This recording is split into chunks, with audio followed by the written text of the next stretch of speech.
ساداتنا من بني الزهراء البتول الطيبين.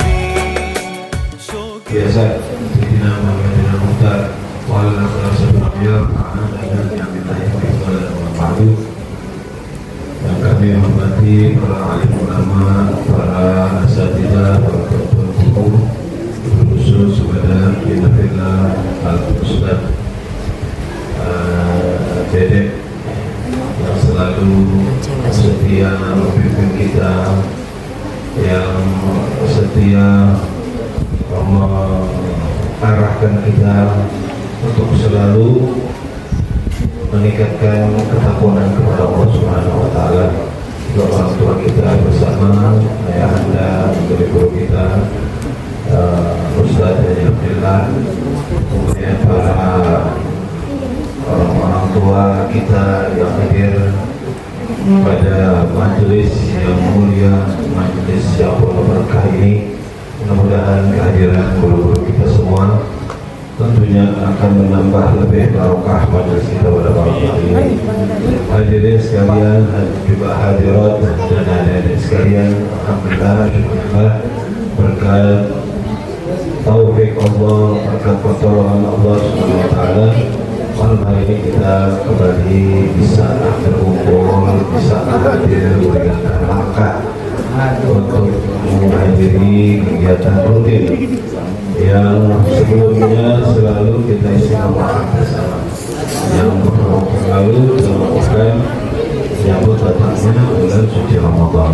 Dan alhamdulillah Ramadannya sudah selesai, kita jalankan ibadah di dalamnya. Mudah-mudahan berakhir dengan kesempurnaan ibadah kita jalankan selama 1 bulan penuh di bulan suci Ramadan. Selalu curah kepada junjungan kita Nabi yang mulia, Nabi besar Nabi Muhammad SAW, serta para keluarga, para sahabat, para pengikut yang setia, termasuk kita sekalian di akhir zaman.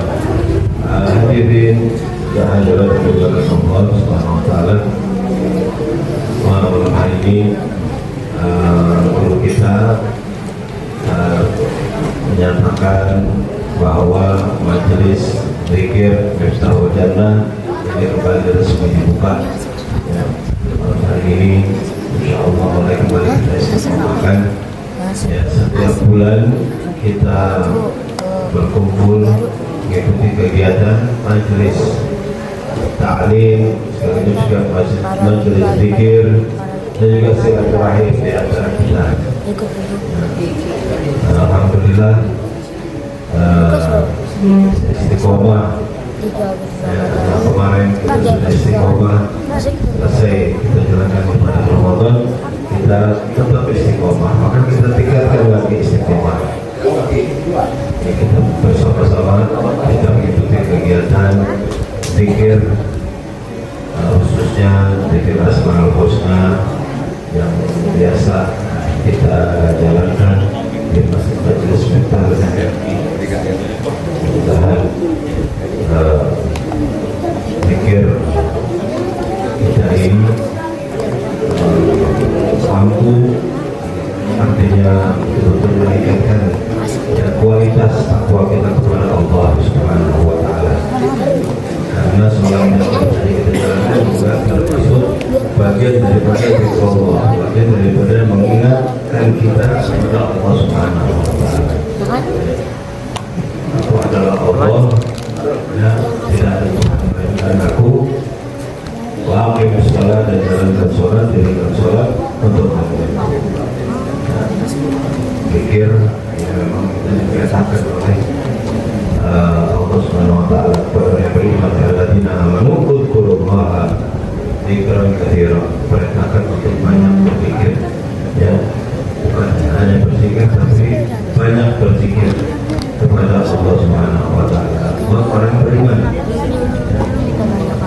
mudah-mudahan kita tergolong orang beriman. Karena beriman itu bersaudara, kalau hari ini kita berkumpul mu'minun wal mu'minat ba'dhuhum awliya'u ba'd. Orang-orang beriman ini adalah penolong bagi saudara-saudara yang lain. Ya. Mudah-mudahan majelis zikir kita pada malam hari ini ya, ditandai dengan diterimanya pendekatan kita kepada Allah Subhanahu wa taala, doa kita didengar, harapan-harapan permohonan kita seluruhnya dikabulkan, dijabah oleh Allah Subhanahu wa taala. Perintah Allah, perintah Rasulullah SAW, Rasulullah perintah kita baru-baru ini kita tinggalkan ketahuan kita kepada Allah Subhanahu wa taala, salah satunya adalah dengan berzikir. Jadi beriman aku, perbahurilah keimanan kamu. Kita menjadi beriman. Bagaimana kami perbarui iman kami? Qala ya akhriru min qawli la ilaha illallah. Perbanyaklah menyebut nama menyebut la ilaha illallah. Tiada Tuhan melainkan Allah Subhanahu wa taala. Kita perbarui iman kita kepada Allah Subhanahu wa taala. Afdalul dzikri la ilaha illallah. Kita doa juga afdalul doa alhamdulillah. Zikir ada beberapa zikir bahwa zikir itu ada 4 macam ya. Semuanya zikir itu ada ahabul kalam ila Allah yang arba'un, ada 4 ya, ucapan yang disukai Allah Subhanahu wa taala, subhanallah wa la ilaha illallah wallahu akbar wa la yadurruka bi ayyihinna bada. Jadi mau dimulai ya dari yang mana saja yang itu yang tidak masalah ya. Dan orang yang berzikir ya ini akan diserahkan oleh Allah Subhanahu wa taala, dinaungi oleh para malaikat ya. Majtama'a qaumun fi baitin min buyutillah yatluna kitaballah wa yatanarasunahu bainahum illa nazalat alaihi sakinah wa syai'un rahmah wa hafadat alaihi wal malaikah wa dzakarahu fi man indah. Yang berkumpul di masjid min buyutillah, pada masjid-masjid Allah Subhanahu wa taala, membaca Al-Qur'an, kemudian tadarus, belajar Al-Qur'an, memahami Al-Qur'an bersama-sama, maka akan diturunkan nazalat al-sakinah, diturunkan ketenangan, wa syai'un rahmah, diturunkan dari rahmat, wa hafadathu malaikat ya. Kemudian akan disebutkan nama-namanya di hadapan Allah Subhanahu wa taala ya. Jadi kita ingat wazkuruni azkurkum washkuri wa la takfurun. Kita ingat Allah, Allah ingat kita ya. Sekarang gimana kita mengingat Allah ya? Kita mau ingat Allah tapi kita tidak ingat Allah Subhanahu wa taala ya. Kita ingat semua ini adalah karunia Allah Subhanahu wa taala. Subhanahu min fadli rabbi yabni ashkur akfur ya, semuanya nikmat datangnya dari Allah Subhanahu wa taala. Wa ma bikum min ni'matin fa min Allah. Kalau kita juga itu rahmat Allah, nikmat Allah, apakah kita melakukan ta'udhu nikmatum rasulullah tuhsuha inna allaha ghafurur rahim. Ya, mudah-mudahan pada malam hari ini Allah Subhanahu wa taala turunkan kepada kita rahmat, kasih sayang ya.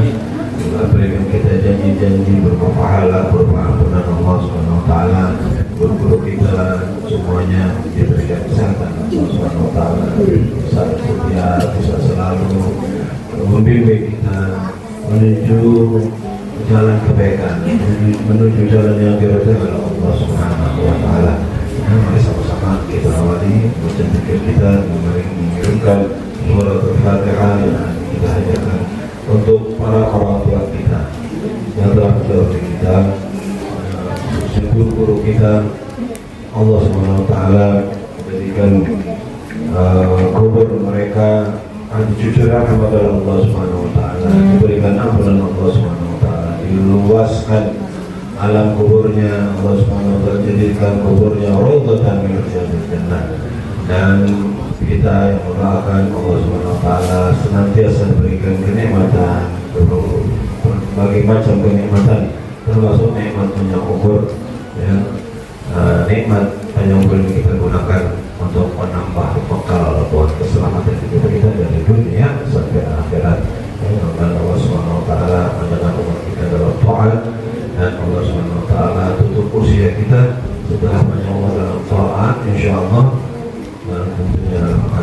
baik dalam keadaan Islam, iman dalam keadaan husnul khatimah. Amin ya rabbal alamin. Al-Fatihah. Amanawat akhina Ustaz Abdullah wa ala manawa al-Habib Ahmad sahib Asmaul Husna al-Aqtas sahib Asmaul Husna wa ala manaqina anna Allah yudhir niyyatana fi niyyatihim wa amalana fi amalihim. Al-Fatihah ila habibina wa syafi'ina wa qurrati a'yunina bil qawli sayyidina Muhammadin sallallahu alaihi wasallam la arwahi wa qawli la rabbiya muslim thumma ila sayyidina al-muhajirin wa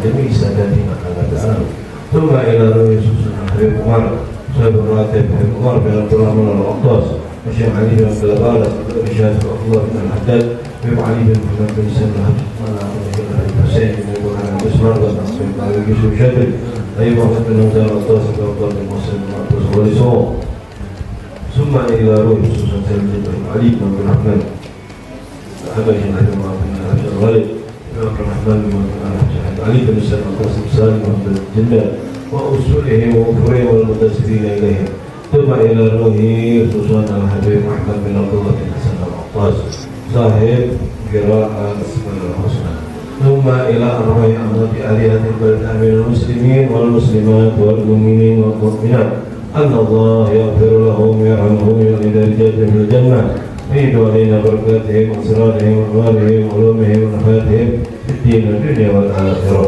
بجاههم أن الله يغفر الذنوب ويستر ويبشر القلوب ويرحمنا الحبيب المحبوب يبارك لنا في كل حال في الأهل في المال في الحياة وأن الله يجعلنا من العائدين الفائزين المقبولين برضا رب العالمين يعيد علينا سنين بعد سنين وأعوام بعد أعوام على ما يرضى على ما يحب ويرضى ربنا ذو الجلال والإكرام على هذه النية وعلى كل نية صالحة وإلى حضرة النبي محمد صلى الله عليه وسلم.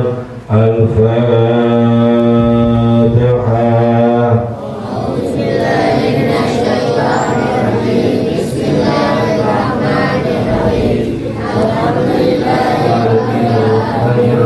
مالك يوم الدين إياك نعبد وإياك نستعين اهدنا الصراط المستقيم صراط الذين أنعمت عليهم غير المغضوب عليهم ولا الضالين آمين.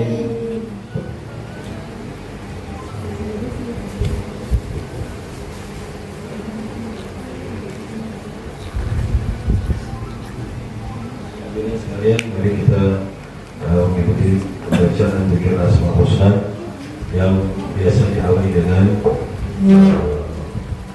istighfar, mohon ampun kepada Allah Subhanahu wa taala, mohon ampun kepada Allah Subhanahu wa taala atas segala kesalahan kita, kekhilafan kita. Dan Allah Subhanahu wa taala Maha Pengampun. Allah Subhanahu wa taala Ghafurur Rahim. Qul ya ibadiyal ladzina asrafu ala anfusihim la taqnatu min rahmatillah. Ya. Inna Allaha yaghfiru dzunuba jami'an. Bahwa katakanlah orang yang asrafu ala anfusihim dan menyanyiakan ya dirinya dengan menjalankan ya hal-hal yang dilarang oleh Allah Subhanahu wa taala, menjalankan kemaksiatan. Itu ya bagian la taqnatu min rahmatillah, jangan kita berputus asa dari rahmat Allah. Inna Allah yaghfiru dzunuba jami'an. Allah Subhanahu wa taala Maha Pengampun ya.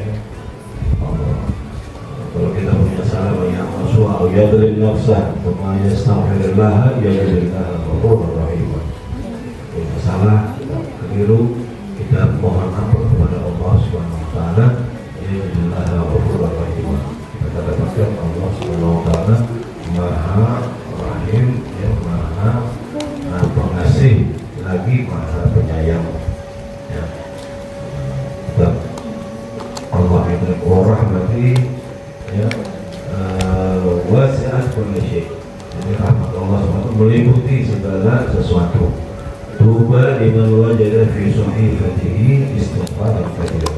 Beruntung orang yang di dalam catatan amal solehnya nanti di yaumul kiamat itu banyak catatan atau banyak istighfar catatannya itu banyak istighfar, banyak mohon ampun kepada Allah Subhanahu wa taala. Jadi kita istighfar kepada Allah Subhanahu wa taala, kemudian kita bersolawat, berbanyak selawat, manfaatnya banyak bagi kita dan bisa menghapus dosa kita. Sallallahu alaihi wahidatan sallallahu alaihi wasallam wa hatta biha asyara qati'at wa rafa'ahu biha asyara darajat. Dengan berselawat satu kali kepada 10 kepada Allah Subhanahu wa taala dan menghapus 10 kesalahan dan juga mengangkat 10 derajat, ya, untuk menghapus kesalahan-kesalahan kita, ya. Sholatukum alayya mahaqqah, salawatmu kepadaku adalah sebagai penghapus dosa-dosa, ya. Dan juga salawat menjadi sebab diterimanya doa-doa kita, harapan-harapan yang kita banyak kepada Allah Subhanahu wa taala. Ini tergantung, ya, kita berselawat kepada baginda dari Muhammad SAW. Kemudian kita baru baca dengan Asmaul Husna beserta doanya. Mari kita sama-sama baca istighfar. Astaghfirullahaladzim wa atubu ilaihi. Astaghfirullahaladzim wa atubu ilaihi.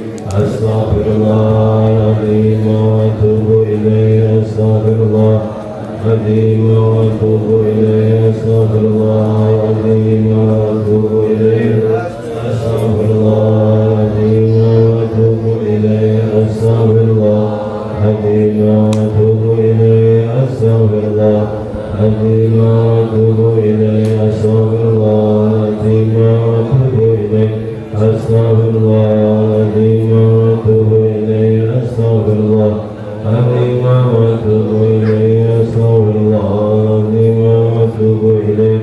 Astaghfirullahaladzim wa atubu ilaihi. Allahumma salli ala sayyidina Muhammadin wa ala ali sayyidina Muhammad.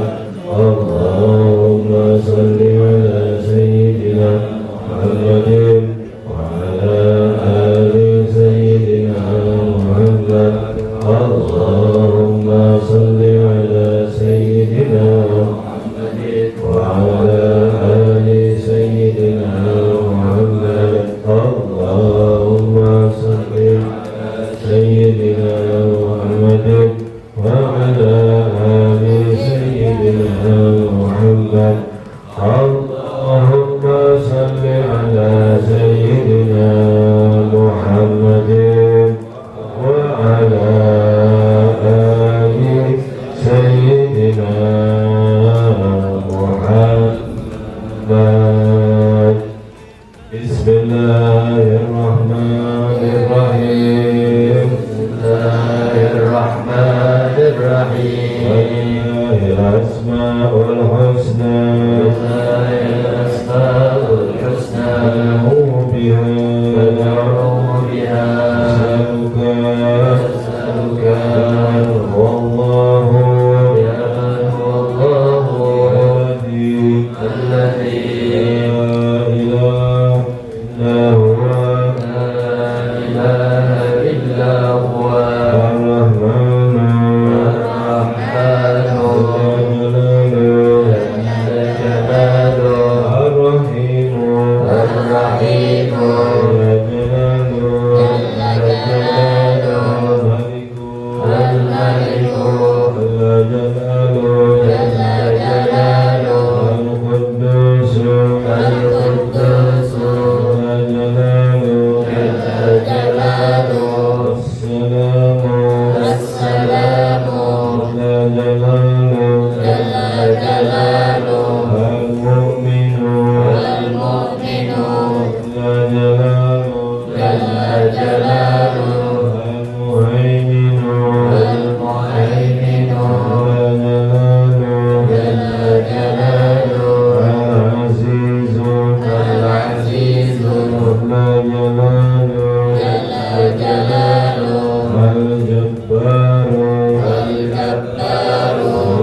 ختمها بالمسك ذكره دائما سيد السادات خير الشام.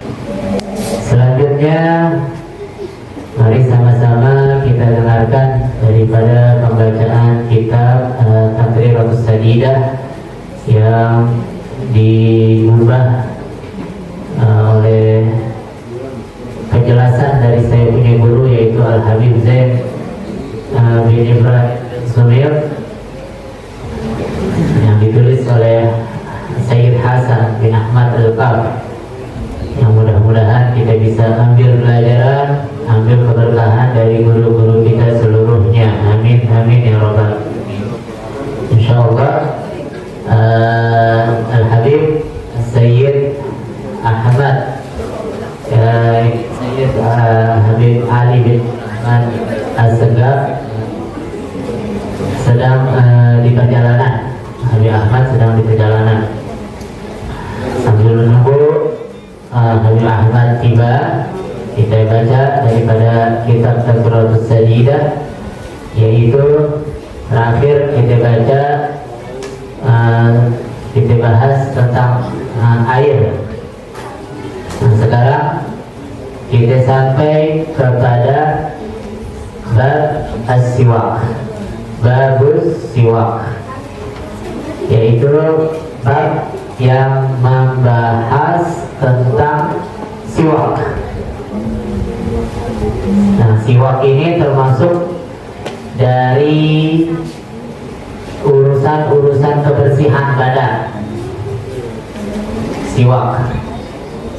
Nah, siwak ini adalah kayu arak, kayu yang diambil dari pohon arak.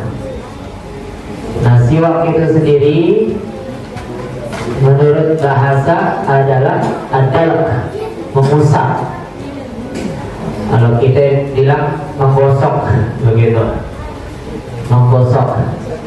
Wa syar'an, menurut bahasa agamanya adalah darqul asnan wa ma hawalaiha bi kulli syai'in khasyin. Menggosok gigi dengan bagian-bagian yang ada di sekitar gigi dengan sesuatu yang keset, yang bisa menghilangkan zat. Maka kalau kita lihat dari sini, apapun yang keset, yang bisa menghilangkan zat, maka itu bisa kita niatkan, bisa kita namakan dengan siwak. Nah, yang kita ketahui, siwak ini kayu model begini, ini namanya kayu arak. Nah, ini siwak yang disunahkan oleh baginda Nabi Muhammad SAW. Nanti ada faedahnya banyak. Ulama sebutin sampai 70, ada yang menyebutkan sampai ratusan daripada keutamaan orang yang menggunakan siwak. Biasa kita bulan Maulid kita bagi-bagiin siwak, begitu. Ini kalau dibagi cukup nggak? Siwak ada nggak? Cukup nggak? Yang gede-gede aja, bapak-bapak aja coba dibagiin. Kalau cukup, ibu-ibunya juga dibagiin, tak? Coba lihat. Tadi ada siwak, cuman mudah-mudahan cukup nih. Soalnya nggak direncanain. Pas kebetulan babnya bab siwak. Jadi ini siwak menggosok gigi. Itu Nabi SAW. Di sini fatu siwak, keutamaan orang pakai siwak. Nabi SAW bersabda, laula an asyqa ala ummati la amartuhum bisiwakin da kulli salatin. Di dalam riwayat yang lain, ma'a kulli wudu'in. Siwak ini Nabi bilang, kalau seandainya aku tidak khawatir memberatkan kepada umatku, artinya memberatkan sebab siwak ini di Indonesia rasa-rasanya pohonnya nggak ada. Jadi kalau mau cari siwak repot. Belum di negara-negara yang lain, karena sebab umatnya Nabi Muhammad bukan cuma di Arab, di mana-mana juga ada umatnya Nabi Muhammad sallallahu alaihi wasallam. Nah, Nabi Muhammad khawatir memberatkan umatnya Nabi Muhammad sallallahu alaihi wasallam.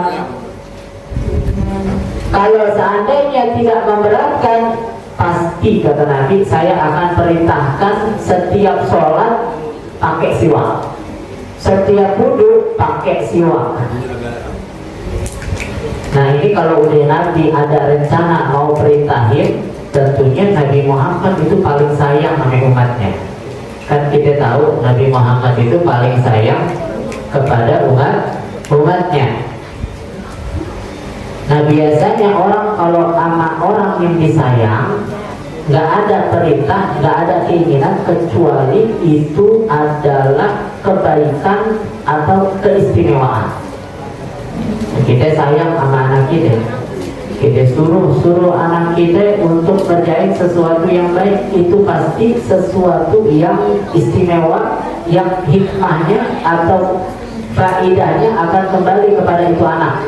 Kita suruh belajar biar manfaat buat dia, karena belajar itu baik. Kita nggak ajarin tuh anak kita untuk nyolong, karena kita sayang sama anak kita. Nah, Nabi sayang sama umatnya. Nah, Nabi perintahin umatnya pakai siwak. Berarti di dalam siwak ini ada, kalau kata orang sekarang, ada something, ada sesuatu yang istimewa, ada sesuatu di balik perintah siwaknya kepada umatnya Nabi Muhammad. Begitu. Sebenarnya Nabi pengen mewajibkan, pengen nyuruh umatnya selalu pakai siwak dalam sholat, dalam wudhunya. Cuman karena khawatir nih siwak nggak ada di mana-mana, sulit nyarinya dulu. Nah, kalau sekarang gampang nyarinya. Nah, di toko online banyak banget. Begitu. Atau kalau males nggak ngerti beli di online, datang ke condet pasti ketemu. Datang ke condet pasti ketemu tuh yang namanya siwak. Dan murah, nggak mahal. Siwak nggak mahal, murah. Berarti ini siwak ada keutamaan dan benar. Ulama teliti, ada faedah-faedahnya, nanti kita sebutin. Kita baca dulu hadis yang selanjutnya. Nabi bilang as-siwak matharatun lil fami wa mardatun lil rabbi wa majlatun lil basari. Siwak ini kata Nabi adalah pensuci mulut. Jadi mulut itu bersih. Nah, budaya gosok gigi ini budayanya orang Islam, bukan budayanya orang-orang selain Islam. Budaya kebersihan ini budayanya Islam. Kebersihan budayanya orang Islam. Kemarin apa namanya momentum COVID-19, kita diajarin apa? Cuci tangan. Kita diajarin apa lagi? Bersih-bersih. Pakai tutup muka. Itu Nabi Muhammad udah suruh kita dari zaman 1500 tahun yang lalu. Nabi ajarin kita apa?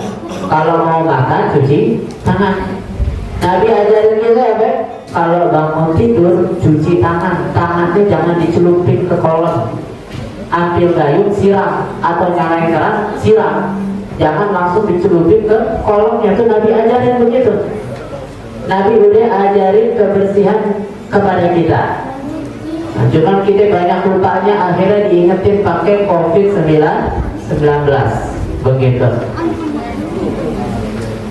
Nah, ini siwak termasuk budaya apa namanya sarana kebersihan. Marhalatul fam wa mardatul rabb, bikin Allah ridha, bikin Allah senang, bikin Allah rela kepada kita. Ini siwaknya. Orang pakai siwak Allah ridho. Nah, ini kita pengen banget Allah ridho.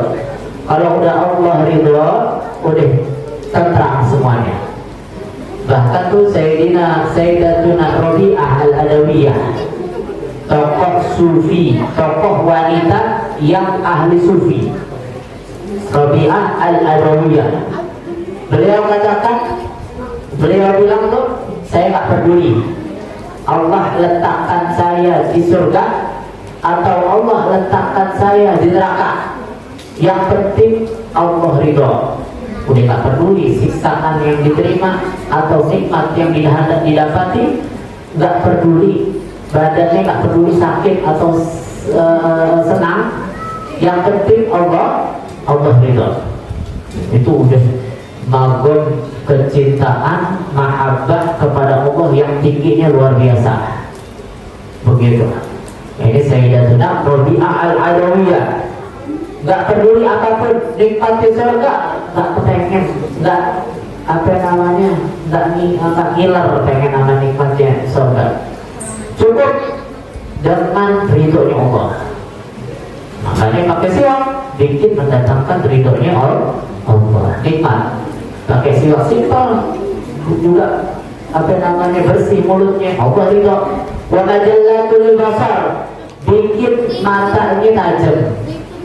Dikit matanya tajam.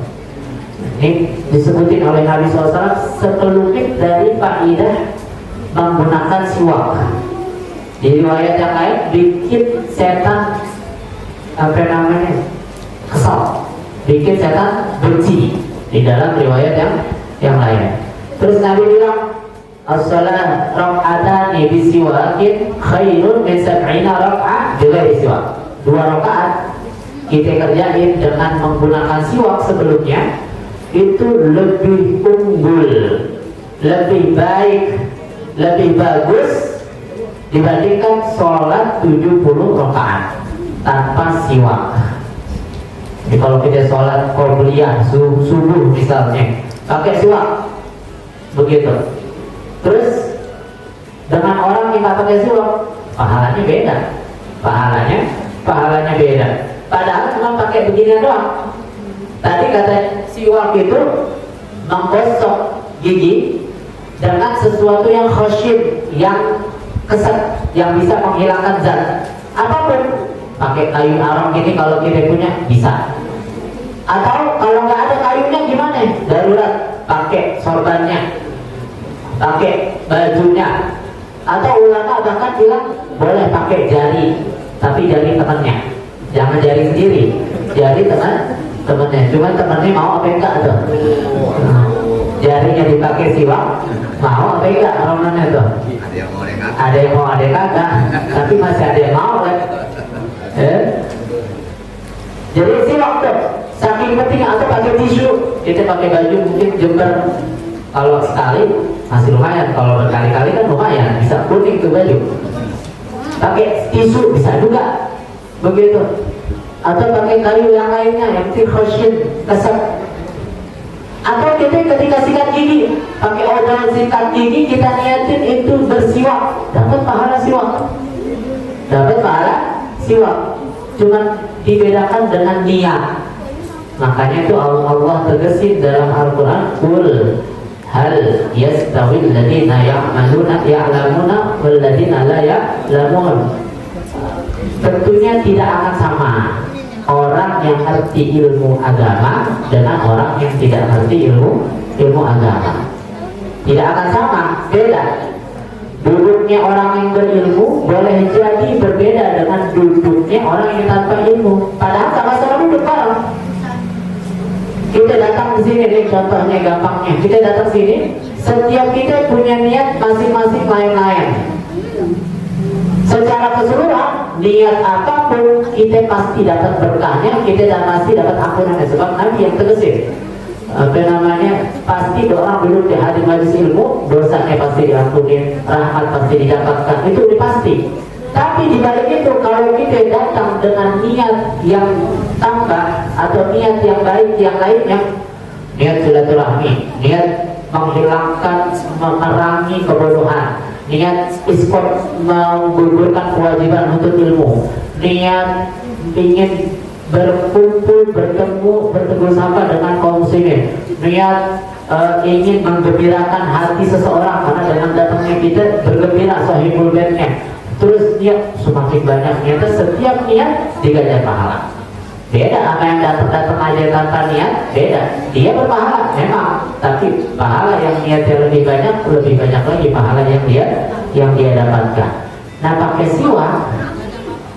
siwak kita kalau sholat walaupun tanpa niat, kita akan mendapatkan pahala 70 kali lipat lebih afdal daripada sholat tanpa siwak. Enak, dikit amalnya tapi pahalanya banyak.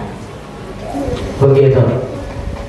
Wa fawaidus siwak. Sekarang kita sebutin faedah-faedahnya di sini. Faedah siwak adalah kasiratu banyak, kata ulamanya. Kata ulamanya banyak banget. Ausalah ba'dul ila sab'in. Ada yang nyebutin sampai 70. Nah, di sini disebutin 10 menit aja. Apa itu? Annahu yazidu fil fasahah. Ini siwak bikin tambah fasih. Fasih berbicara, fasih berkata-kata, fasih baca Al-Quran. Baca Al-Qurannya tambah fasih. Oh, kalau gitu saya nggak usah belajar ikhlas, nggak usah belajar ngaji, pakai siwak aja. Ya kagak bisa ngaji kalau begitu, pakai siwak doang mah. Belajar juga harus pakai siwak. Begitu. Orang nggak ada ujuk-ujuk pinter. Lahir anak kiai, lahir terus tahu-tahu jadi kiai juga enggak, belum tentu. Apa namanya? Ta'allam. Falaisal mar'u yuladu aliman walaisa akhul ilmi kaman huwa jahil. Kata seorang pujangga mengatakan belajar ngaji, sebab nggak ada tuh manusia yang lahirnya dalam keadaan alim. Semuanya ada sebabnya, semuanya ada sebabnya, semua ada asbabnya. Mesti usahanya dulu, ada belajarnya, ada apa namanya, belajar iqra'nya, belajar Qur'annya sambil pakai siwak. Nah, nanti dimudahkan untuk lancar membaca Al-Qur'an. Ini yang pertama. Wal akal, nambah cerdas akalnya, nambah cerdas. Orang pakai siwak kecerdasannya nambah. Wal hifdz, hafalannya. Wa yaqul basar, tadi udah disebutin nama Nabi SAW, bikin tajam pandangannya, sehat matanya. Wa yusailun nazar, ini yang paling penting, memudahkan ketika sakaratul maut. Matinya gampang, gak berat, gak sakit. Jadi kalau ngomongin kematian kan, riwayat banyak sebutin tuh seperti apa ya? Seperti kambing yang dikuliti dalam keadaan hidup, sakitnya kayak apa? Atau kalau kita boleh kasih gambaran, tangan kita ini ujungnya kita potong, sampai putus, kena tulangnya semuanya, itu sakitnya luar biasa. Itu ujung. Gambarnya seluruh badan dipotong begitu, dipotong-potong, gimana sakitnya ketika dicabut apa namanya, ruhnya dari ujung kaki, ditarik dari nasiahnya, dari ubun-ubunnya, dari atas ketarik semua, itu sakitnya kayak begitu rasanya. Padahal itu udah dapat kompensasi dari Nabi Muhammad. Nabi Muhammad waktu dicabut ruhnya itu udah paling lembutnya cara mencabut nyawa. Malaikat Israel udah paling sopannya cara. Nabi Muhammad masih terasa sakitnya. Terus Nabi Muhammad dalam keadaan sakit begitu masih ingat kita, masih ingat kita umatnya Nabi Muhammad SAW. Nabi Muhammad bilang, ini sakitnya emang begini, nanti umatku dicabutnya begini juga modelnya. Kalau bahasa kita begitu. Wah iya, tentunya, bahkan ada yang lebih keras lagi sakitnya, kata Imam Malik. Kalau begitu beratnya pencabutan nyawa umatku biar saya yang tanggung, sebagiannya biar saya yang tanggung, rasa sakitnya itu biar saya yang tanggung. Nabi Muhammad mau tanggung rasa sakit sakaratul mautnya kita. Udah ditanggung begitu masih berasa sakit juga, masih berasa sakit. Untungnya orang-orang yang udah meninggal dunia dia nggak bisa ceritain ke kita. Kalau dia bisa ceritain mungkin dia bakalan kapok untuk mati, Kira-kira mereka kapok apa enggak? Buktinya kalau pastinya kapok. Buktinya nggak ada yang 2 kali orang matinya, sekali udah cukup, nggak sampai dua kali. Mereka menghadapi kematiannya kapok tuh. Wayurhibul adu, bikin takut musuh. Jadi ada ceritanya dulu, kalau nggak salah di Sayyidina Umar ada peperangan yang kala itu Sayyidina Umar lihat pasukannya kok lesu-lesu, sehingga diperintahkan pasukan untuk mengikuti semua sunnah-sunnahnya Nabi Muhammad. Salah satunya bersiwak. Mereka ambil siwak karena pohon siwak banyak di jalanan. Nah, di padang pasir mereka ambil. Nah, orang-orang kufar melihat itu, dia lihat ini orang muslim, kayu aja dimakan, bagaimana kita? Kayu aja dimakan, kayu ini kan kayu nih, dimakan sama dia. Bagaimana kita ini?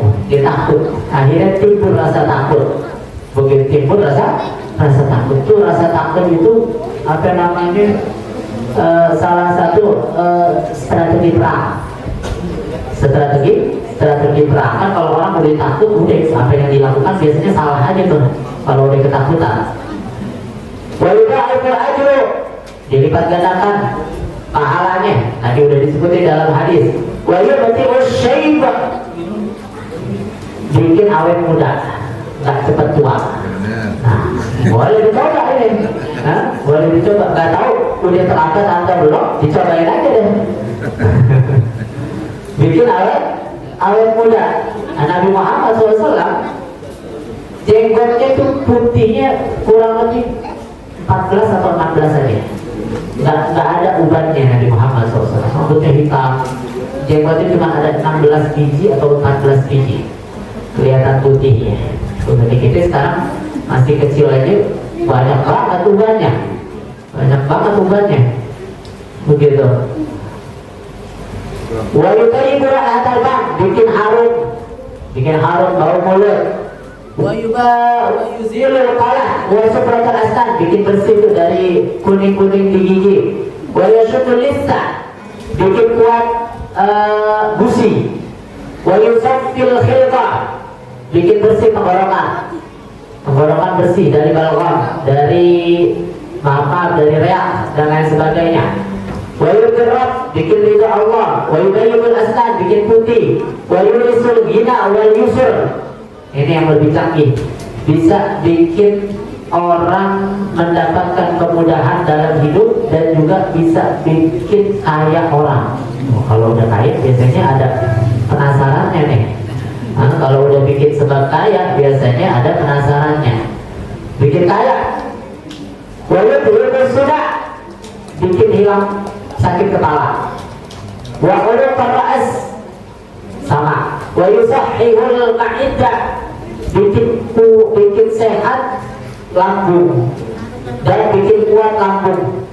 Sebab biasanya itu penyakit tuh sumbernya dari lambung, dari makanan kita. Sumbernya dari makanan kita. Dari lambung terlarinya ke jantung, ke mana segala macam.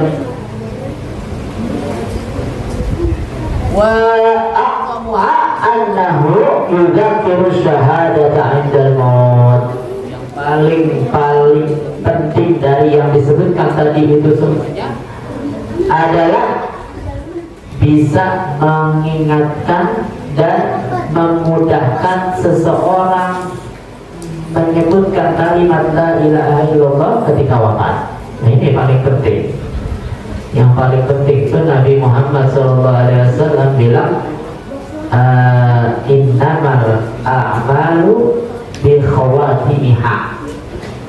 Amalnya orang ini seluruhnya nanti yang dinilai oleh Allah Subhanahu wa Ta'ala, yang dilihat, yang diambil penilaiannya adalah ujungnya, di akhir hayatnya, di kematiannya.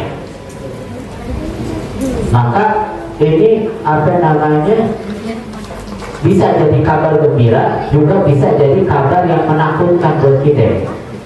Kabar gembiranya, kita yang pelaku dosa ada harapan bisa terampuni dosanya dengan mati bawa syahadat, mati bawa la ilaha illallah. Yang menakutkan, kita nggak tahu pas mati itu kita bisa nggak baca la ilaha illallah. Begitu. Jangankan kita, sahabat Nabi ada yang yang hidup di zaman Nabi beberapa kesulitan bilang la ilaha illallah. Yang paling gampang, yang paling kita familiar, sering kita dengar ceritanya, Sayyidina Al-Qamah.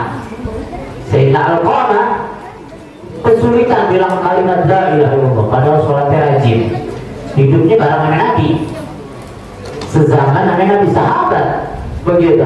Tapi ketika sakaratul maut kesulitan, diajak bicara la ilaha illallah nggak bisa, diajak ngomong yang lain nyambung, diajak la ilaha illallah nggak bisa. Nah, sahabat heran, orang kenapa ini, salahnya apa? Dicari tahu, dicari, ternyata istrinya bilang iya, dia ada masalah, memangnya ada masalah sama ibunya. Didatangin ibunya, Nabi Muhammad suruh samperin ibunya, bilang ibunya mau datang ke sini atau saya Nabi Muhammad yang datang ke sono. Kata ibu, jangan Nabi Muhammad yang datang ke sono, saya datang ke sono, saya akan samperin. Akhirnya orang tuanya, ibunya datang. Kata Nabi SAW, wahai ibu, ini anakmu udah sakaratul maut, maafin deh si anak, maafin. Kata emaknya, enggak, saya udah terlanjur sakit hati. Kenapa sakit hati? Ini anak saya ini lebih mendahulukan istrinya dibandingkan saya ibunya, lebih utamain bininya daripada ibunya. Malu model begini banyak kayaknya ini, ya nggak? Ya mas? Takut ya takut sama bini, begitu. Tapi kalau Betawi sih enggak, kayaknya. Soalnya Betawi kalau megang duit banyak dikit aja kawin lagi, begitu berani sama bininya. Di belakangnya, tapi kalau depannya nggak takut. Hasil ibunya udah terlanjur sakit hati. Akhirnya Nabi Muhammad dengan kecerdasan Nabi Muhammad bisa paksa, ayo ibu cepat, kalau enggak saya laknat kamu. Bisa aja begitu, Nabi bisa ancam itu ibu. Tapi enggak, Nabi Muhammad modelnya nggak begitu, nggak main paksa. Nabi Muhammad pakai strategi, pakai strategi yang jitu. Kalau dipaksa gitu, saya terkesan arogan. Nabi Muhammad bukan orang yang arogan. Cerdasnya Nabi Muhammad SAW. Nabi Muhammad pakai strategi apa? Strateginya orang tua tuh pasti bagaimanapun busuknya tuh anak pasti sayang sama anak, pasti gak tega kalau anaknya diapa-apain orang. Maka Nabi Muhammad perintahin namanya sahabat, ya udah kalau begitu, kalau emang gak mau dimaafin, ya udah si Al-Qamah kita siapin ini aja, kayu bakar. Kita siapin kayu bakar. Buat apa? Sahabat tanya, kita bakar si Al-Qamah. Ibunya lagi berdem aja, tak mau maafin. Dia dengar sekelumit ada bisikan, ada selentingan kayu bakar mau dipakai buat bakar anaknya si Al-Qamah. Maka ibunya langsung teriak histeris, ya Rasulullah, kau mau apain anak saya ini? Saya mau bakar. Kenapa kau bakar? Kau mau menyiksa seseorang dengan penyiksaan yang Allah lakukan kepada hambanya dengan api, begitu. Kata Nabi SAW, daripada dia disiksa nantinya di neraka, sebab nanti pasti dia akan disiksa di neraka sebab tidak mampu mengucapkan 2 kali la ilaha illallah dan juga tidak mendapatkan ridho dari ibunya. Lebih baik saya bakar sekarang, kata Nabi Muhammad SAW. Maka ibunya itu, jangan wahai Rasulullah SAW, sambil nangis histerisnya ibunya bilang, jangan wahai Rasulullah, dia ini adalah buah hatiku, kecintaanku,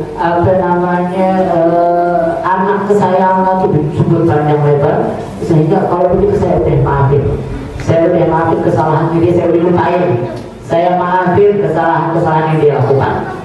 Maka ketika itu juga dituntut untuk mengucapkan la ilaha illallah dengan mudahnya, dengan gampangnya.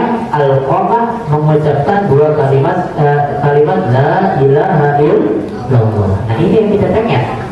Mungkin kita pengen semuanya.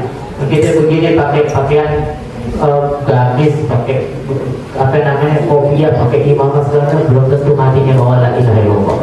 Nah, itu yang kita kita takutkan itu dia. Dalam hadis tersebut ada kabar yang menggembirakan, ada kabar yang menakutkan. Ini apa namanya, sekelumit daripada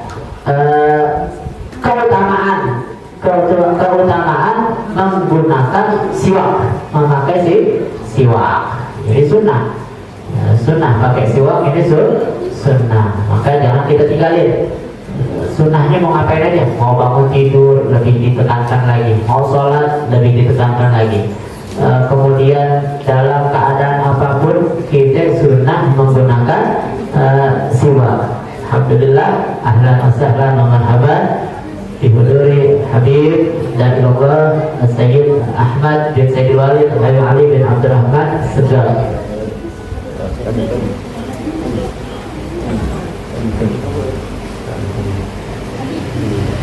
Alhamdulillah telah hadir di tengah-tengah kita Habib Ahmad bin Sayyidul Walid Habib Ali bin Abdurrahman As-Segar, mudah-mudahan menambah dan menyempurnakan iftitah pembukaan majlis ta'lim kita pada malam hari ini, biar tambah barokah, biar tambah manfaat, biar tambah menjadi sasaran pandangan Allah dan baginda Rasulullah Sallallahu Alaihi Wasallam. Untuk itu, mari sama-sama kita dengarkan nasihat-nasihat agama dari beliau, Habib Ahmad bin Sayyidul Walid Habib Ali bin Abdurrahman As-Segar.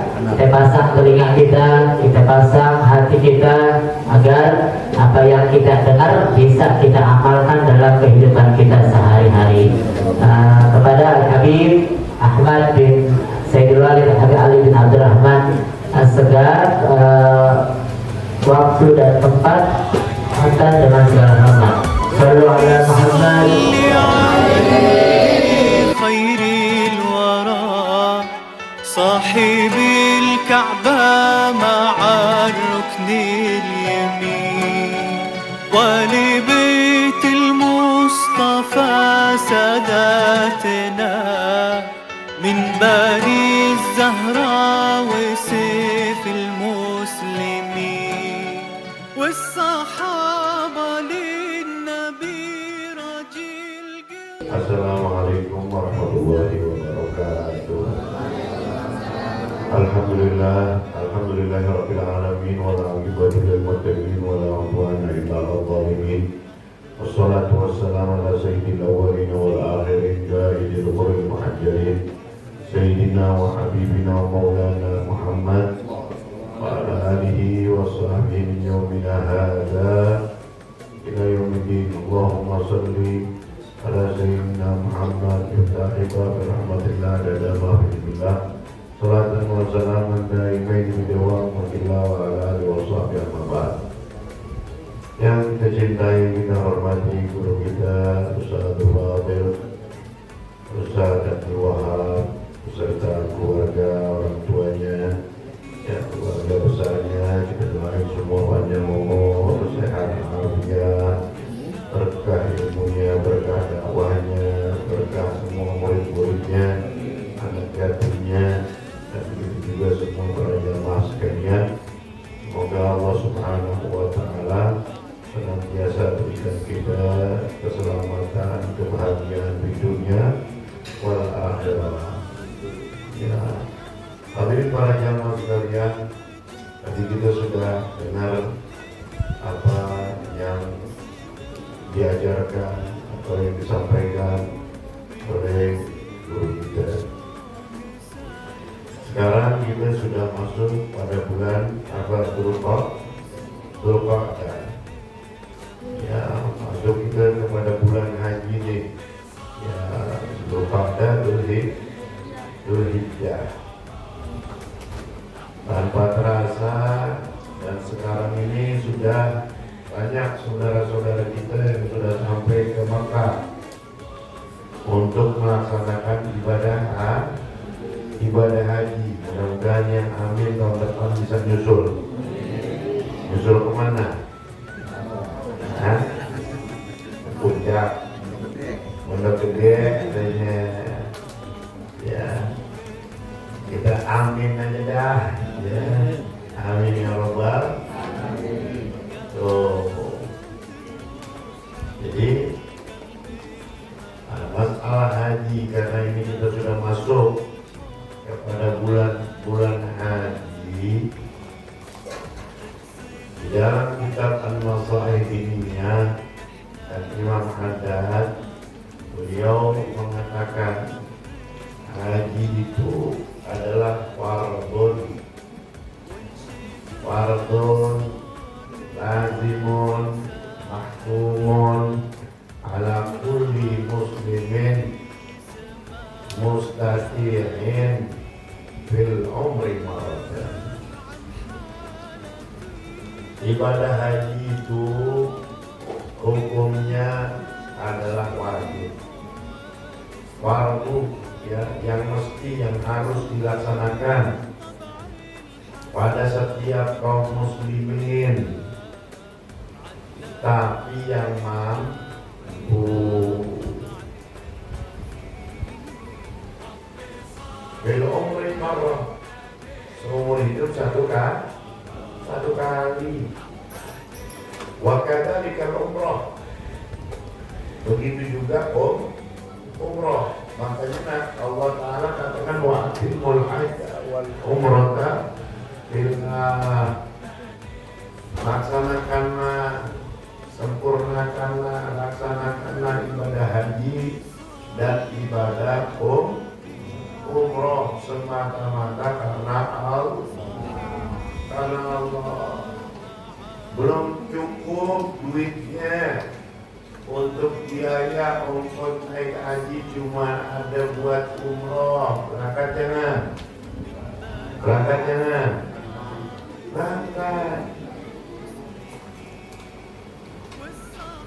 Jadi sekarang banyak ya anak muda, duitnya banyak,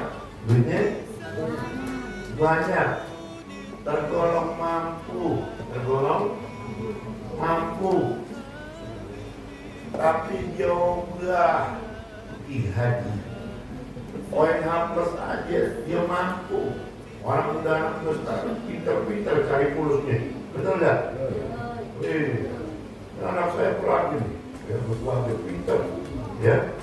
Kalau ada jadi ustad yang gitu, ustad juga, ya kan, bisnis juga, double ganda.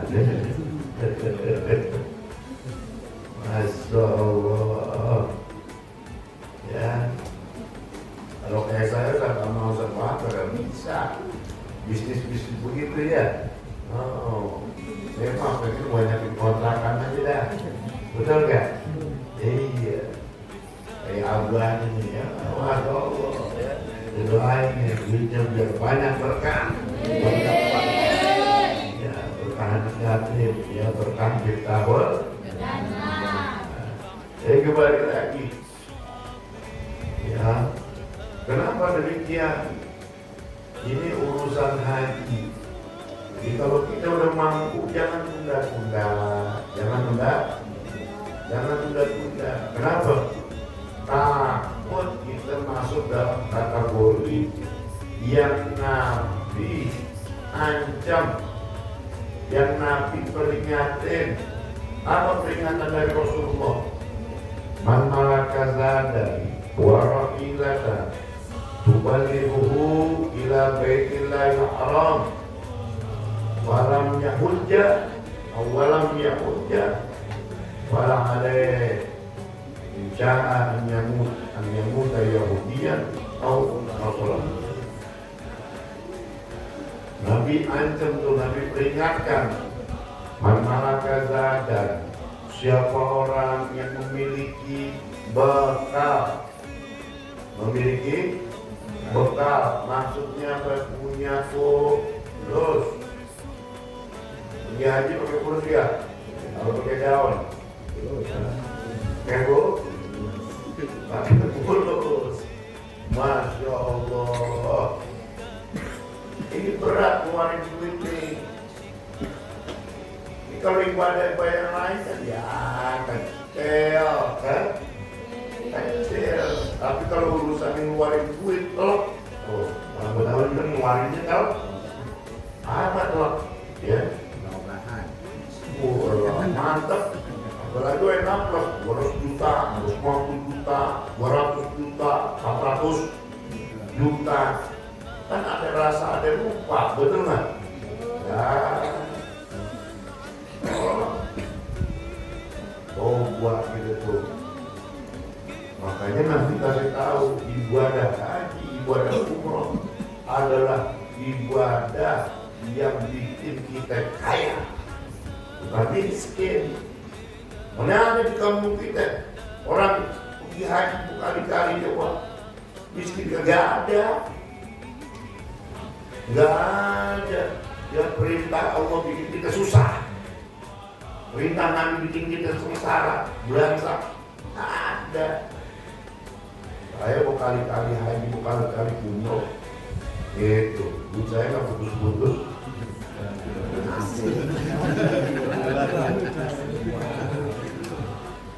Bro, ketawain gue.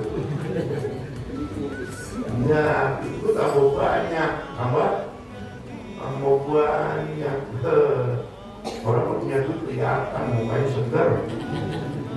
Duit bisa dibohongin. Betul nggak Pak Haji? Yang bisa dibohongin rumah. Orang kalau punya duit kayak orang darah. Benar. Iya, nggak bisa dibohongin. Betul nggak? Hari kita orang Betawi pada punya duit banyak dikit aja jalan dengan apa? Aku aja mau dibayarin, orang dibayar. Betul kan? Betawi gayanya sebakul, gitu, luar biasa. Jadi kembali lagi, tapi jangan salah, ya orang Betawi itu ya royal,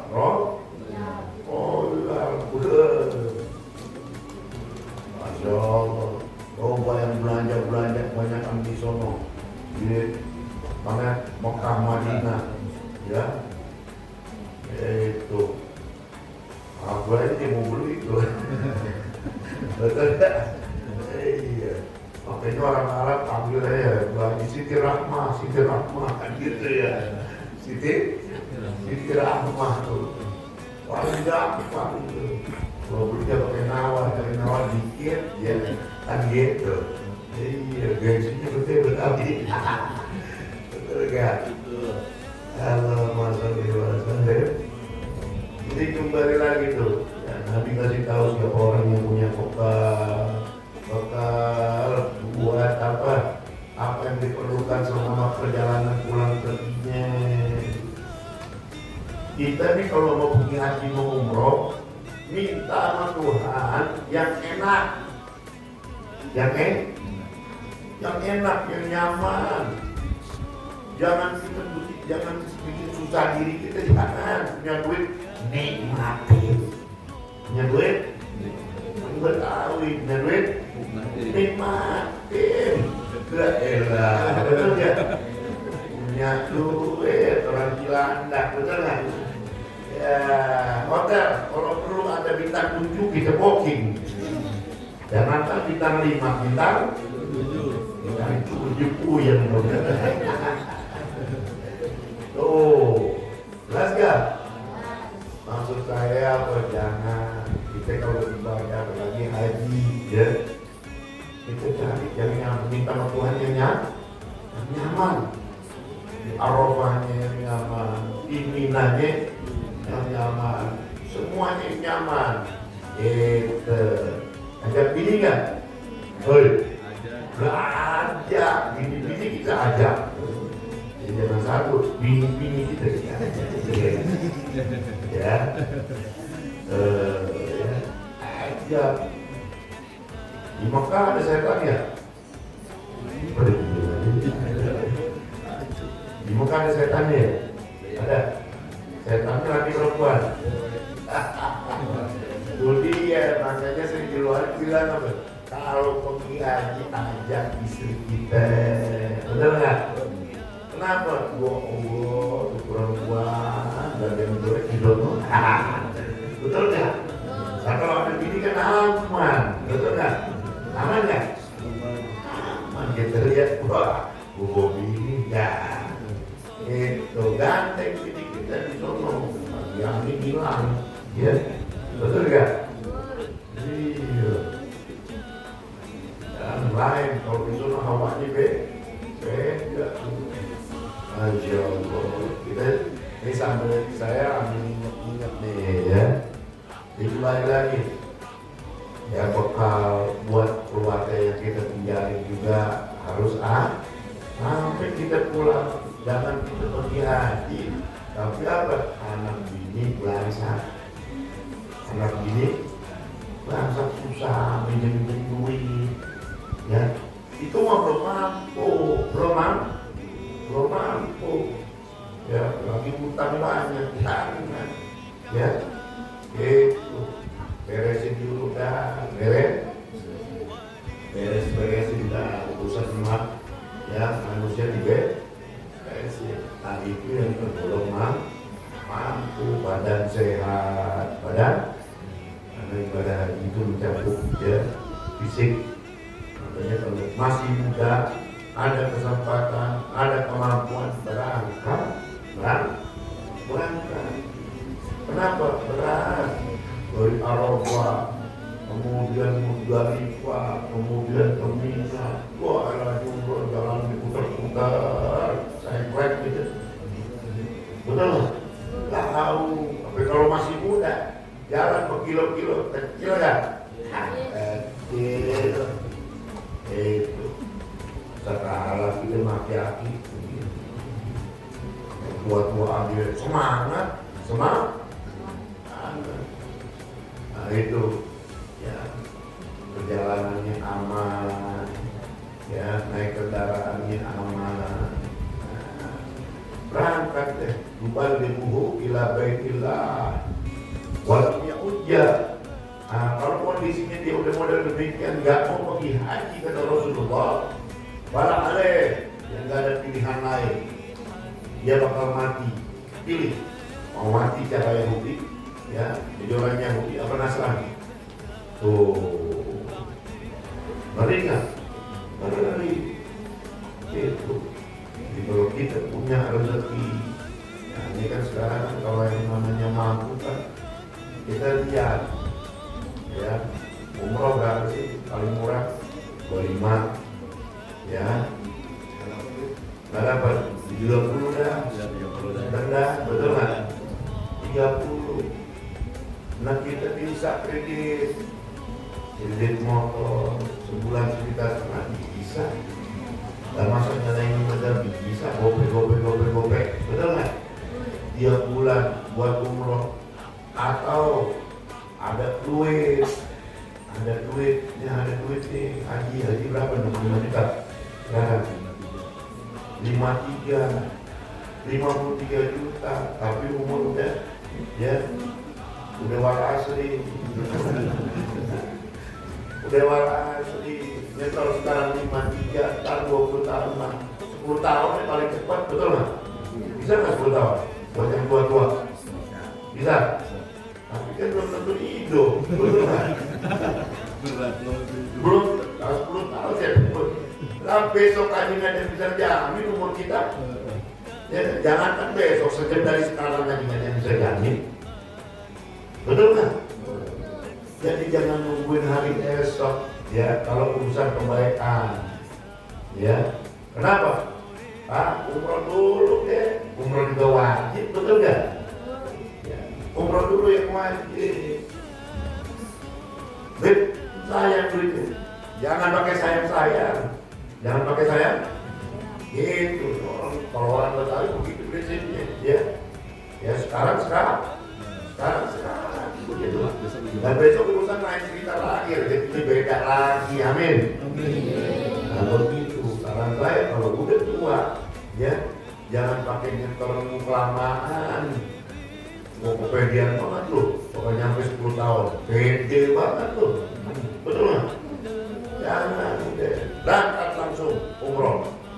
Nah ini tempat-tempat mustajab, tempat yang nggak ditolak doa kita, di Arafah, di Mina, di Muzdalifah, di mana lagi? Di Ismail, Sofa, Zamzam, ya Mu'tazam, di Raudhah, itu minta ya biar dikasih rezeki yang banyak, biar bisa pergi haji, betul nggak?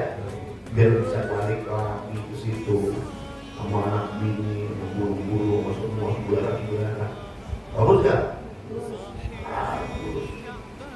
Doanya mah ya bener, pulang dapat rezeki lagi ngobjek 500 juta komisinya. Berangkat lagi ya? Berangkat lagi gitu tuh. Ya. Jadi urusan yang begini-begini nih, ya jangan pakai mikir panjang. Bagi bil amal soleh, ya bersegera kita begitu. Ya, jangan tahan-tahan. Begitu juga nih urusan korban besok nih, urusan korban. Ya, Nabi kasih tahu tuh, karena usahadun. Siapa orang yang memiliki kelapangan, ya kemampuan kelapangan rezeki, luasan rezeki, alam yudahi, ya pada ya kawan musallana. Siapa orang yang punya keluasan rezeki, punya kemampuan, ya tapi nggak mau berkorban, nggak mau berkorban karena Nabi jangan dekat-dekat memusolatku, tempat sholatku.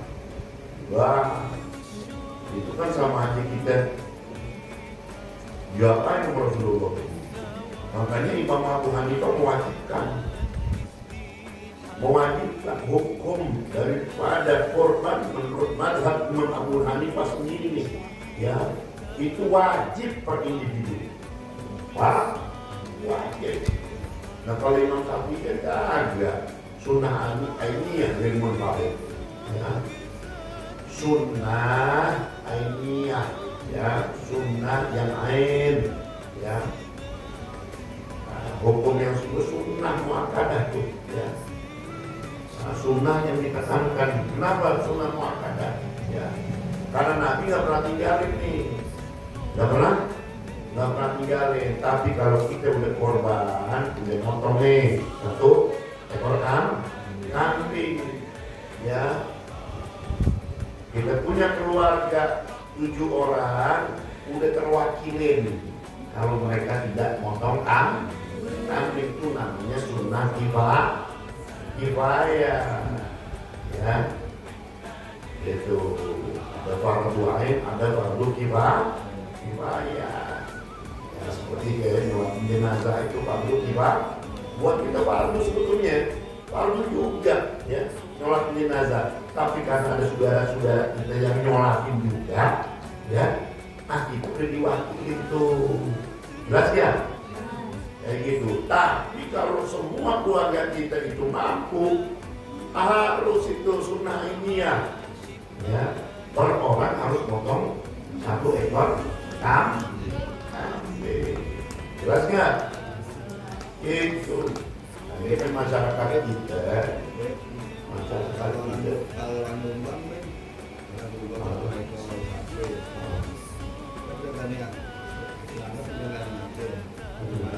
Ya kalau dia memang cuma ngasih, ya kan nggak ada nama-namanya, ya kan nggak ada nama-namanya, berarti kan dia cuma ngasih aja, ya kan memberikan kepada kita, gitu loh.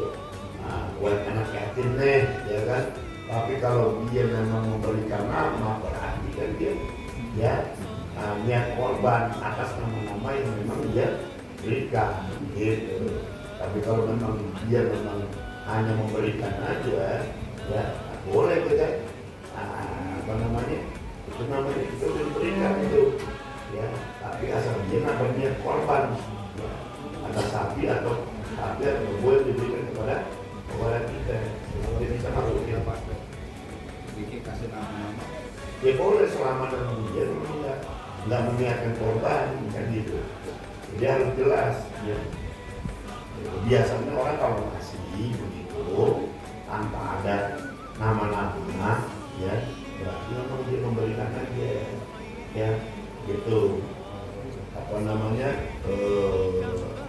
sapi, berarti nanti kita yang Nah, kasih nama. Boleh sama di luar juga begitu, banyak yang begitu. Ya, kasih kosongan gitu. Nah, para jamaah sekalian, ya kembali lagi ini perkara ya, haji ya, dan berkorban.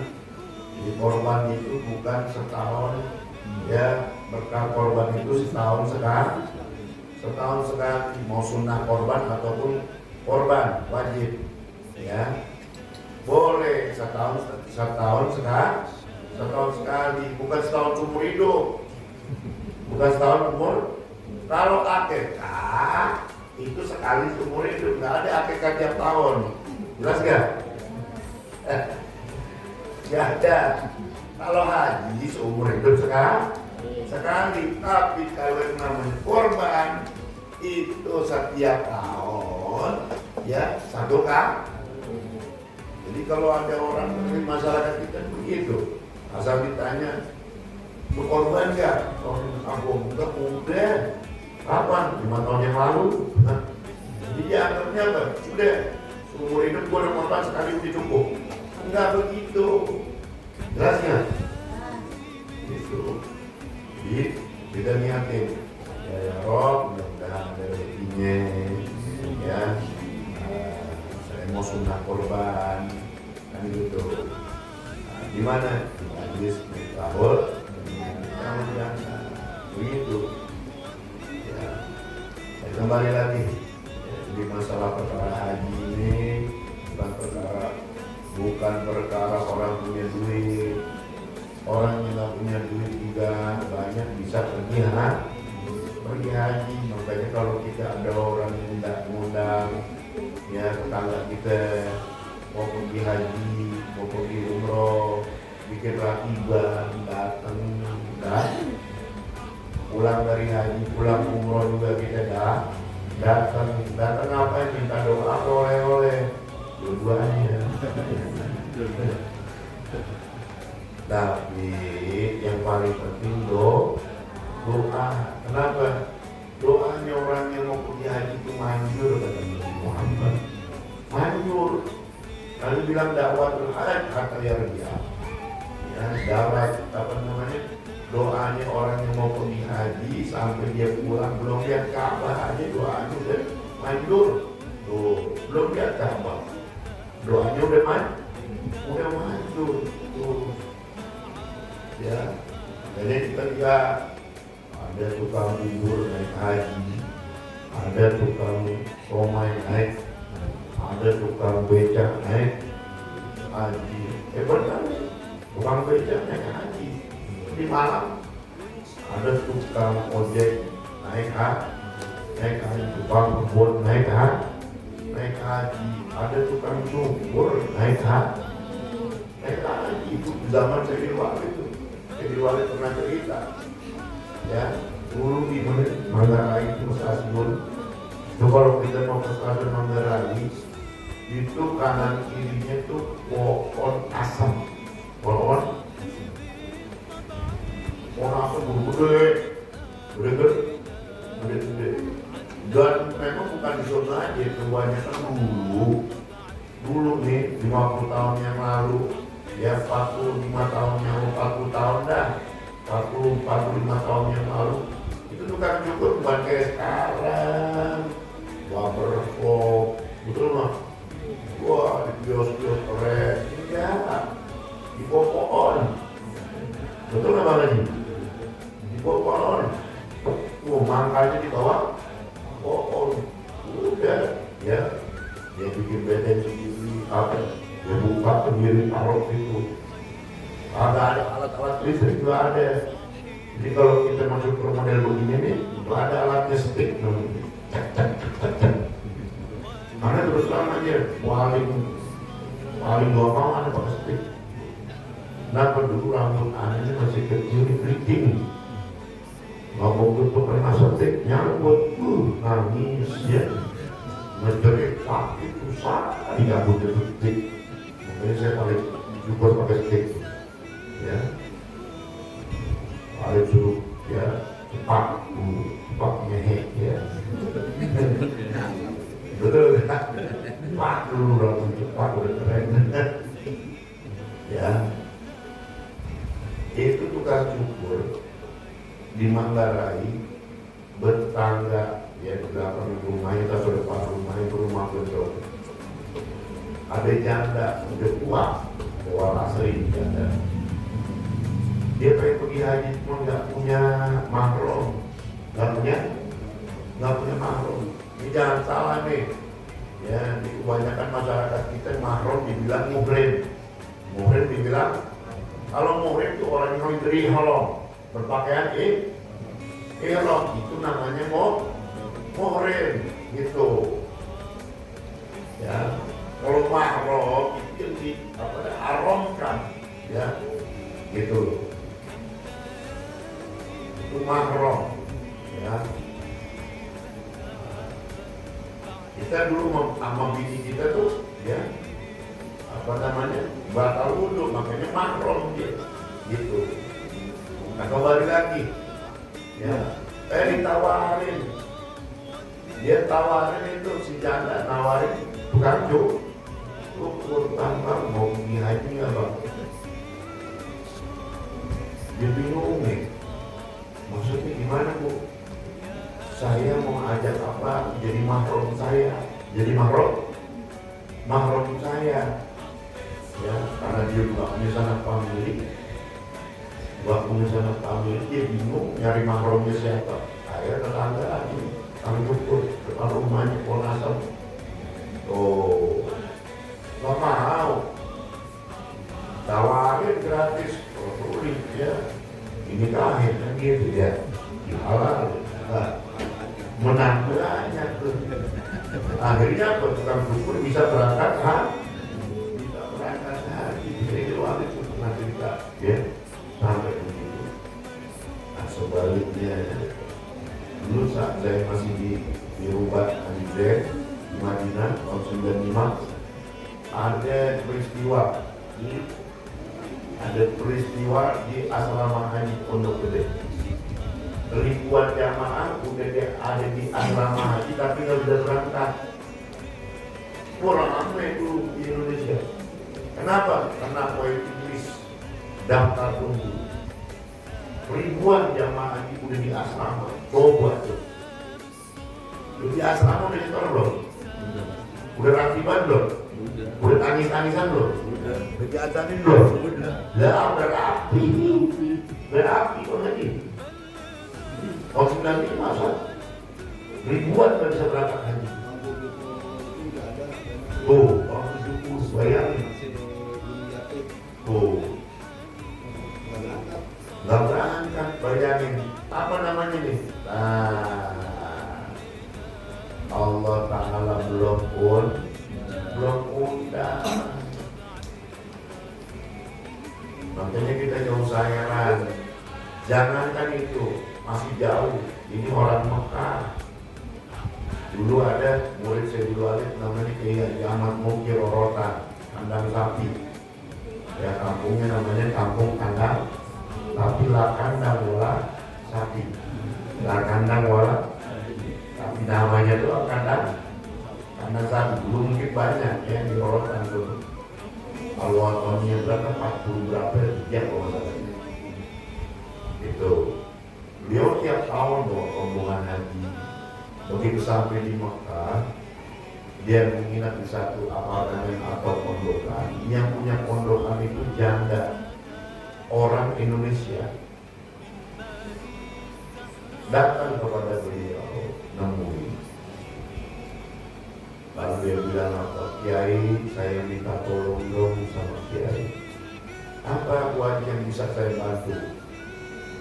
Kiai, tolong bikin badal haji buat suami saya. Kaget ini Kiai yang ngomong. Lah, kapan suami ibu? Suami ibu haji orang Mekah.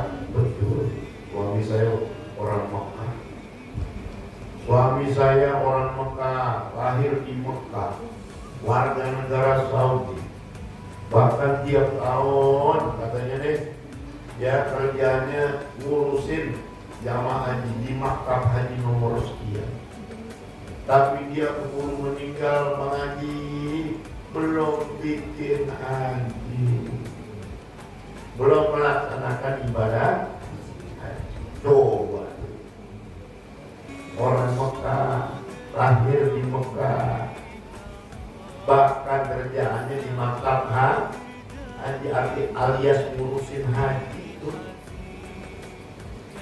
Bayangin. Jadi jangan kita pikir, oh mentang-mentang orang Mekah, mentang-mentang orang tinggal di mana, tanah suci Mekah, ya. Tanahnya suci, kotanya suci, emang semuanya orangnya suci, betul? Betul nggak? Emang ada setan di sana? Ada nggak? Nggak ada lah, gitu. Ya Allah, yang setan mah setan, betul nggak? Yang biadab ya biadab aja.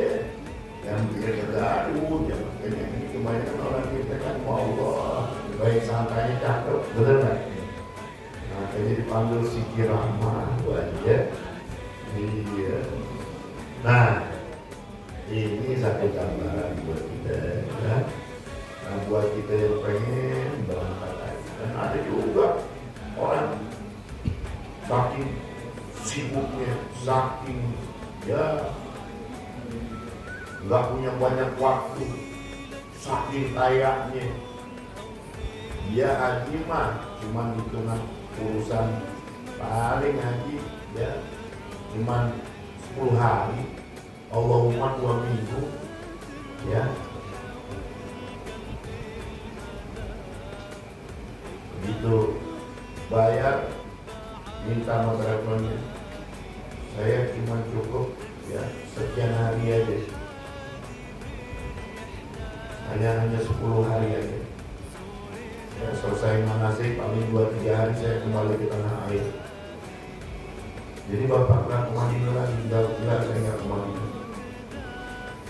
Bahkan ada yang belum pernah ke Madinah, haji nyampe, maka nyampe ke Madinah enggak? Ngeri nggak? Ngeri nggak? Dari mana dia bisa haji? Dari mana dia kenal Islam? Kalau bukan dari Rasulullah. Makanya saya ingatkan kepada kita semuanya, kepada semua para jemaah, ya saya menganjurkan kalau kita ada rezeki mau berangkat haji, mau berangkat umroh, hendaknya kita ikutin guru, ikut sama guru. Habis guru nggak berangkat haji, laposen, woi, kongkong, kita ada duit ongkosin, betul nggak? Iya, ongkosin terbang, rapi nggak? Rapi, dia rapi amat, rapi, gitu, betul nggak? Ongkosin, kenapa? Aman gitu tuh. Kita pasti diajak biara, pak guru-guru kita, jangankan pak kompos. Tapi kalau ente coba-coba bawa dewek, bawa ini dewek, ya, tantang punya duit, daftar sendiri travel anggota, ya, atau di travel Wahabi, lo nggak diajak lo bagi, betul? Lo nggak diajak lo Said Ahmad Al-Maliki, betul? Nggak diajak sejarah makam Rasulullah, nggak pakai tawapada Anda bablas anginnya, dan gitu. Jelas gak? Itu mau mereka ziarah-ziarah begitu kemana-mana, ya? Mau. Jelas gak? Ya paling tidak ikutlah kalau haji itu ada orang-orang yang tanya guru, ya mulai begini, ya kan? Kiai Anu, ya yang sama manhajnya sama kita, aman kita. Jelas gak? Nah itu aja ya, barangkali ya sedikit dari saya, ya mudah-mudahan Allah Ta'ala berikan kita yang luar panjang umur dan sehat walafiat. Allah Ta'ala sampaikan kita semuanya pergi haji Baitul Haram, ziarah ke makam Nabi Muhammad sallallahu alaihi wasallam.